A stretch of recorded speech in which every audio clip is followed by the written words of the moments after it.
speech, and for being brief, so we're catching up on time. I thank you very much. But, so, quickly moving on, can we come to our last speaker in this session today, Arti Lad, a young carer, member of IARS Advisory Board. Over to you. Thank you. I think I would take Simon's here, so I like this kind of. So I am Arti. I am a member of the Youth Advisory Board at IARS, and actually my experience of being a young carer started when I had just got my first internship at IARS. So originally I had just graduated from Nottingham, and then I had to move from Leicester, which is where I'm from, to London to start this great experience and my journey with IARS. So it's quite personal. So I just moved to London, and I was living with my grandparents who were living alone. And at this time, I didn't actually know the dynamics in the household, and I thought everything would be great. You know, I'd go to my internship and I'll come home and I'll spend some time with my grandparents and everything would be great. But in reality, the situation was that the care that was being provided by the NHS, it was not enough. And also because my grandparents, one of them spoke English, but one of them didn't. And my local language is Gujarati, and it's not very easy to understand. It's, you know, it's not a European language, and it sounds like gobbledygook. So it was a very difficult time for me. I've never opened up about it. I think it's difficult because it's a family matter and you don't want to open up about it. But in this situation, you have to do so, because how else are you going to help other young people who might not also like to open up about it? So I was at IARS, and that's based in Canada Water. My grandparents lived in northwest London, so that's quite a journey. And it was just little things, I guess.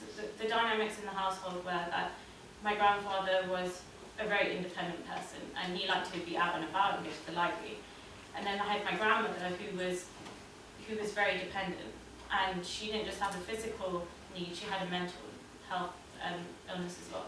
So it was difficult to deal with both of them at the same time, whilst also trying to retain my own independence and being able to go to IARS. And because it was an internship, I still had to get the job elsewhere, because I needed to pay for my travel expenses and just have a life myself.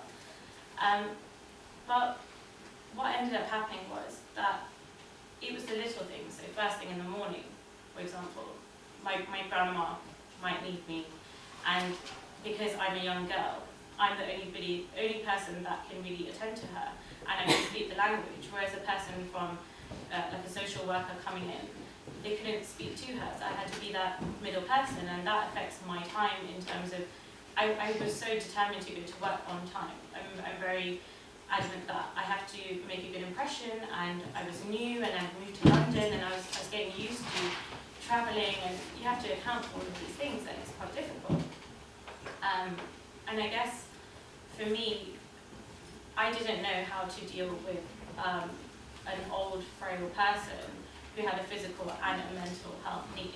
And the way that impacted me was that emotionally, I had to learn how to turn into a carer and also turn into a granddaughter.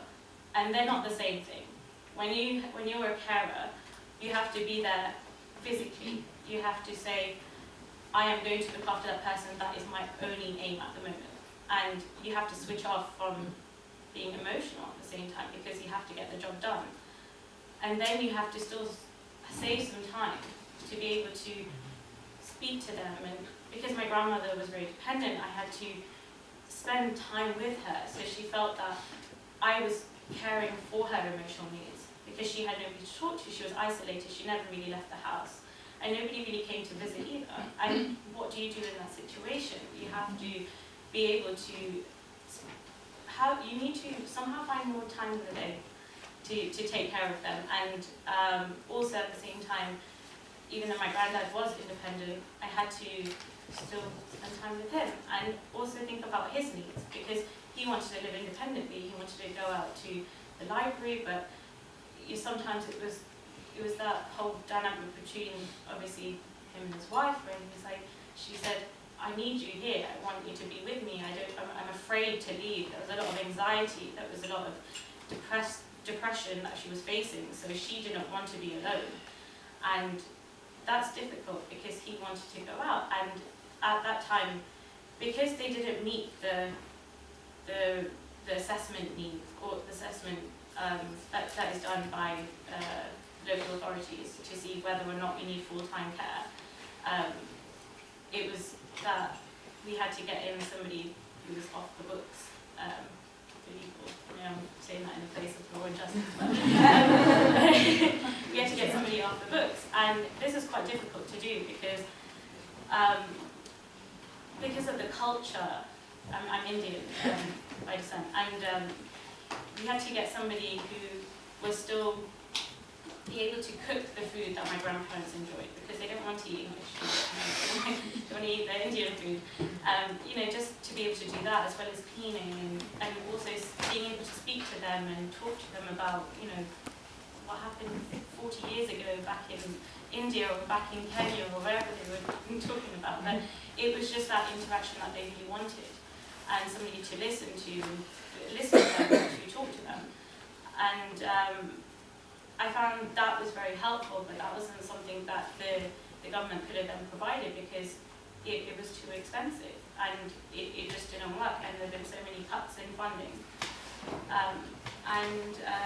Then when I was at IARS, I think the thing that was most helpful was that, because I'm a quite private person, I didn't want to speak about my experiences because I didn't want to label myself as a carer.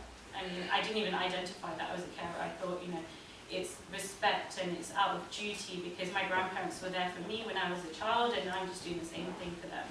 It's one of these things. But I had to then identify that I needed help too, because I wasn't being able to go to work on time, for example, because something might have happened in the morning. My grandma might need my help, or my granddad might need my help, or just, it was things like that. And being able to talk to somebody about it, I think, was the thing that was most helpful for me. And just then, employers in general, because I was working at the Hilton at the same time, they were just very flexible.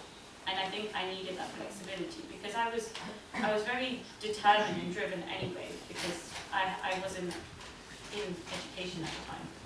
But I think for me, it was more people understanding my situation and being able to say, okay, it's not an excuse, I'm not using it as an excuse to be late, or, because you can make that up sometimes.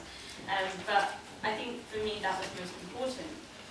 And I really liked when the Care to Work program was introduced, because I got to be involved. And having been involved with IARS for so long, I was interviewed, so I think that was the first time I really got to open up about what I struggled with when I was a carer, and I labelled myself as a carer. And also, I got to learn what my strength, what things that I brought out of my own experience that I could then relate to others.